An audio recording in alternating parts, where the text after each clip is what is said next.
ఒక రోజున ఒక పాస్టర్ గారిని ఒక వ్యక్తి ఇలా అడిగాడట, సార్ మీ చర్చ్కి ఎవరెవరు వస్తారు, మీ సంఘానికి ఎవరెవరు వస్తారు, ఎలాంటి వారు వస్తారు అని అంటే, ఈ పాస్టర్ గారు చెప్పాడట, మా సంఘానికి 5 రకాల మనుషులు వస్తారు అని చెప్పాడట. ఎన్ని రకాలు చెప్తారా? 5 రకాల మనుషులు. అవునా? ఎవరెవరండి 5 రకాల మనుషులు అని అంటే, బైబిల్ గ్రంథంలో, క్రొత్త నిబంధన గ్రంథంలో 4 సువార్తలు ఉన్నాయి కదండి. మత్తయి సువార్త, మార్కు సువార్త, లూకా సువార్త, యోహాను సువార్త. దాని తర్వాత వచ్చే పుస్తకం పేరు అపోస్తల కార్యముల గ్రంథం. ఈ 5 పుస్తకాలను పోలినటువంటి మనుషులు వస్తారు మా సంఘానికి అని చెప్తున్నాడు. అవునా?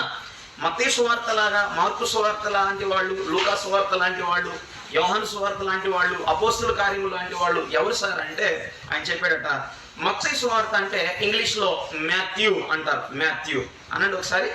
మాథ్యూ అంటే, మాథ్యూ అనే మాట మ్యాట్ అనే మాటకు చాలా దగ్గరగా ఉంటుంది. మ్యాట్ అంటే ఏంటి? చాప. అంటే మా చర్చ్కి కొంతమంది నిద్రపోయే వాళ్ళు వస్తారు అని చెప్పాడంట. అవునా? నిద్రపోయే వాళ్ళు వస్తారా? చాప వేసుకునేది ఎందుకు? నిద్రపోవడానికి కదా. సో ఇక్కడ వస్తే ప్రశాంతంగా నిద్ర వస్తుంది కాబట్టి నిద్రపోవడానికి వస్తారు అని చెప్పాడు. అవునా? నిద్రపోయే వాళ్ళు వస్తారా? మరి ఇంకొక వర్గం వారు ఎవరు సార్ అంటే, మార్కు లాంటి వాళ్ళు వస్తారట. మార్క్ అనేటువంటి మాట దేనికి దగ్గరగా ఉంటుంది అంటే, మార్కులు వేసేదానికి దగ్గరగా ఉంటుంది. అటెండెన్స్ రైట్ అంటే కొంతమంది హాజరు వేయించుకోవడానికి వస్తారు, ఇంకొంతమంది ఏమో పాస్టర్ గారు ఎలా ఉన్నాడు, వీళ్ళు ఎలా ఉన్నారు, వాళ్ళు ఎలా ఉన్నారని మార్కులు వేస్తారంట. సో మార్కులు వేసే వాళ్ళు కూడా ఎక్కడికి వస్తారు? నిద్రపోయేటోళ్ళు చర్చ్కి వస్తారు, వేరే వాళ్ళని చూసి మార్కులు వేసే వాళ్ళు కూడా చర్చ్కి వస్తారు. అవునా? మరి లూకా సువార్త లాంటి వాళ్ళు ఎవరైనా అంటే, లూక్ అంటాం ఇంగ్లీష్లో. లూక్ అనే మాట లుక్ అనే మాటకి చాలా దగ్గరగా ఉంటుంది. లుక్ అంటే చూడడం, ఏం జరుగుతుందో చూద్దాంలే, ఎవరెవరు వచ్చారో చూద్దాంలే అని చూడడానికి కొంతమంది వచ్చేవాళ్ళు కూడా ఉంటారట. వీళ్ళు 3వ వర్గం.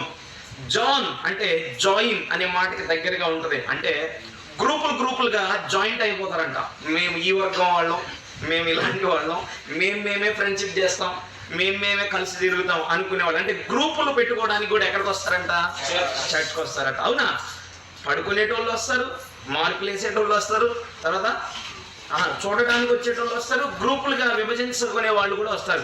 ఇక మంచోళ్ళు ఎవరు లేరా అంటే ఒక వర్గం ఉందండి. ఎవరంటే యాక్ట్స్, అపోస్తుల కార్యాన్ని ఇంగ్లీష్లో యాక్ట్స్ అంటాం. యాక్ట్స్ అంటే ఏంటంటే ఏదైతే చెప్తామో దాని ప్రకారంగా, యాక్ట్స్ అంటే క్రియలు అని అర్థం, కార్యాలు అని అర్థం, చెప్పిన దాని ప్రకారంగా జీవించే వాళ్ళు కూడా మా సంఘానికి వస్తారు అని చెప్పాడంట. మీరు ఏ వర్గం? మీరు ఏ వర్గం? నిద్రపోవడానికా, మార్కులకా, లేకపోతే చూడడానికా, గ్రూపులు కట్టడానికా, లేకపోతే యాక్ట్స్ చేయడానికి వచ్చారా మీరు? యేసయ్యలాగా జీవించటానికే మనం మందిరానికి రావాలి.